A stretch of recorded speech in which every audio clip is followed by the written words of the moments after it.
Hi, everybody. As the time of this recording, it's Sunday night, and I hope you all had a great weekend. I know I haven't done these review videos in a while, and I'll do them more if you let me know that you like to see them. Otherwise, we'll see. I'm covering weeks 3 and 4 in this video. I'm also going to talk about weeks 6 and 7 because you just completed week 5. So from a performance perspective, it's interesting to compare week 3 and week 4. They were two very different weeks, and the content, kind of showed that as well. That the overall quizzes were pretty low in week 3, and I think it was more or less more of the questions from the quiz related to the readings. And maybe some of you are just sort of getting a gist for the reading and not something a little bit deeper. So there were less of those in week 4. So it went from 7.7 to 8.4. Let's look at the in-betweens. The undergrads were a 6.5 average, 7 median. The grad students were at 8.7 and a 9. And from assignment perspective, 9.4 is that's very high for overall. 9 for undergrads, 9.8 for grad students. From a time perspective, overall it's a 4-minute, just under 4 for a median.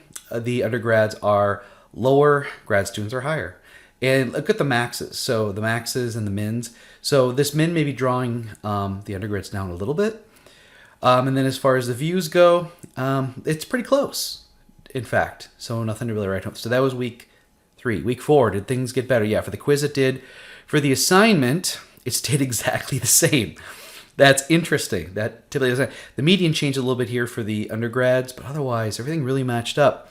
From a time perspective, it did go up quite a bit. I think some of you, maybe there was just some more stuff to view, and I think there were a few more websites to look up. And so the time went up substantially, especially for the undergrads, went up by 2 hours. There's a 15 in there. Okay, that's why. Still have a really low.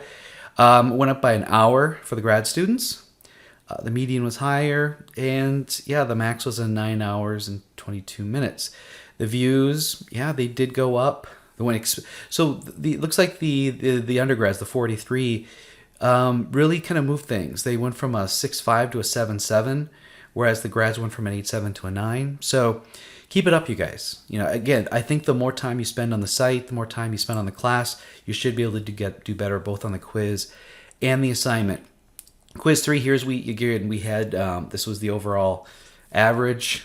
The overall time was about 10 minutes. We had 2 questions that were below 80%. One of them had to do with the beyond first aid. I gave you guys the sheet. You should have plenty of time. You could bring it up if you want to verify it. But the answer is taking over-the-counter pain medication, such as ibuprofen, at or above the prescription dose is considered recordable, or beyond first aid, because it's recordable because it's beyond first aid. All these other things were on the list. So look back at that. Again, a majority of you got it.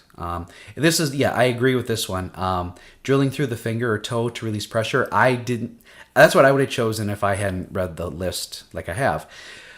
Which of the following is human error? I could see how you could possibly classify these other 3 as being such, but this one, tripping over a pallet while carrying a load which obstructed their view on the floor, that's one that I'd give an example in lecture. And so that was pretty close to 80%. Quiz 4 went up substantially. The time went down a little bit. I don't know what's going on, but so based on my analysis that I had shared, which was considered the worst case scenario, it's when the no loss cases and the no loss cases, which means that everything that's recorded is lost time. You can't get any worse than that. So what they're doing is they're not recording anything that is just recordable beyond first aid. They're waiting for something really bad to happen. So there's many things wrong with that. They could also be intimidating the workers, telling them go take care of it somewhere else unless it's so severe that they can't hide it. So that is the worst case on here. Which one is not a criterion? Injured worker experiences loss. Now that makes it recordable, yes, but it does not make it that you have to contact OSHA within 24 hours. That's limited to hospitalization, loss of eye, or amputation. All right, so for quiz 6, that's this week 6 quiz, it's different. I'm trying to really get ahead of this a little bit. You're going to need to use the Bureau of Labor Statistics SOI report for 2020. And I've got a link right here. Here's what it looks like. It's got the industry, the NAICS, the total recordable incidence rate. This is the total case incidence rate. This is the DART incidence rate. What's the total here? It was covered in lecture. And then over here is the other recordable.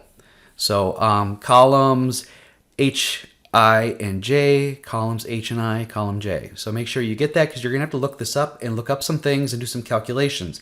You get 30 minutes to do the quiz, I believe. I think it says that. Double check. 30 minutes to complete 10 problems, yeah. So again, heads up. It's a little bit different. For the memo, I took all week to grade this, and what it means is I read everything basically twice because I look it over, I give some sort of placeholders for scores, and some notes. And then once I've kind of looked over everybody's work, then I kind of go, okay, here's the standard, and then I build it from that. So overall, and in comparison to last year, it was really close. Okay, so I also have on here the average time in views because I'm going to be doing some corollary studies pretty soon here because once we get past 6 weeks, usually there's enough data there, enough time to show that there's an influence. And so I'll be reporting that probably next week. So overall, the memo average was 86.5. The median was 91. Some people got some perfect scores. Some people got some very, very low scores. Deservedly so. They didn't read the assignment. What they turned in wasn't recognizable to the memo assignment. For the undergrads, your average was just a smidge under 80. That's usually what I aim for undergrads is an average of 80 for this assignment. Median was 88. Again, we had a low here, but one of you got a 99%. So great, good job.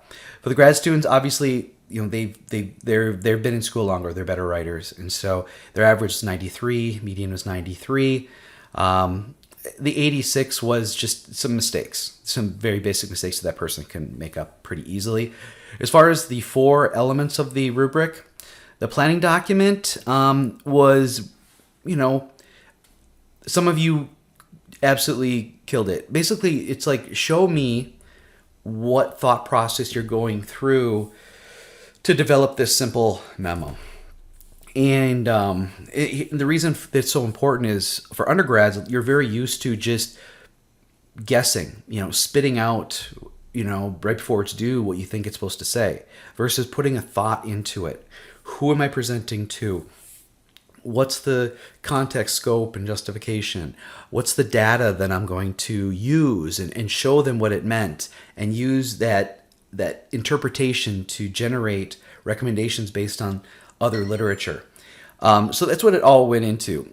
So definitely work on that. It was 50% of the grade for this, and so, but it's going to go down in percentage. So if anything, you always put more effort into that. And then as far as setup, rec, and writing, the grad students did a little bit better, but overall, scores aren't too bad. I want to go back to this. Edward Deming, and we talked about quality management. Without data, you're just another person with an opinion. So those of you who wrote the memo with the idea that, well, I just want to tell management to do this, what's the justification for it? What in the data, and the data was the number one thing. Management chose a particular control strategy. We did a before and after. What's the difference? What did we learn from it? Without data, you're just another person with an opinion.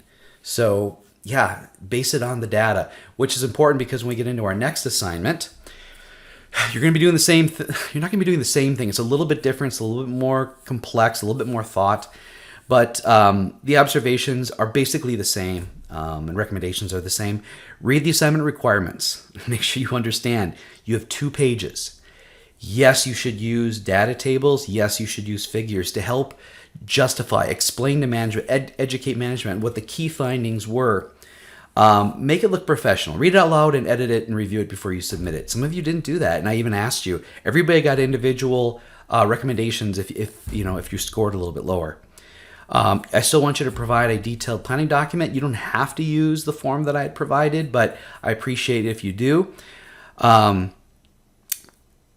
The results of the study that you're going to condense into a 2-page executive summary, that's the important part. What was found, and then use that as a justification, as a to educate management on what you're going to recommend. So you're basically taking a report and the data analysis has already been done. You're writing an executive summary.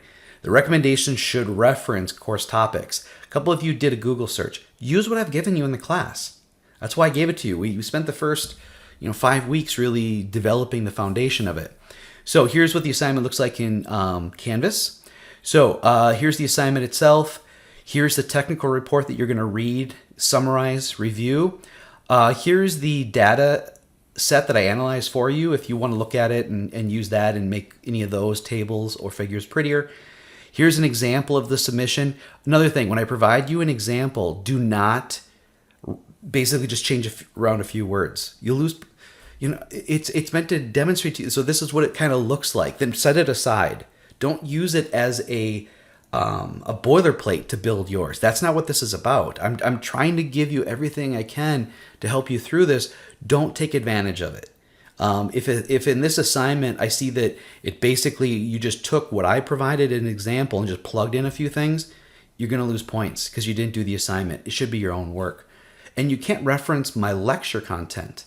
You can reference what I referenced in my lecture, but not, oh, he said this in this lecture. No, it has to be something either in literature or website. And then I've given you, this is where you upload one document. One PDF document should be uploaded. Cover page, executive summary, planning document, references in a PDF. Some other examples of executive summaries, and here's basically what it calls for. Don't overthink it. You're trying to educate management based on a five-year data, a study of 5 years of OSHA log data.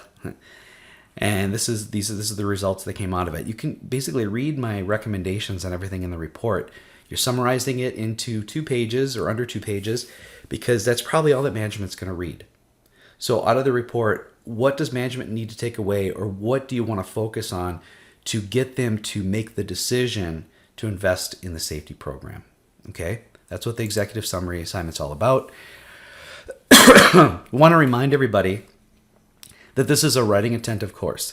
So the memo was meant to kind of just see where everybody is, in your natural habitat.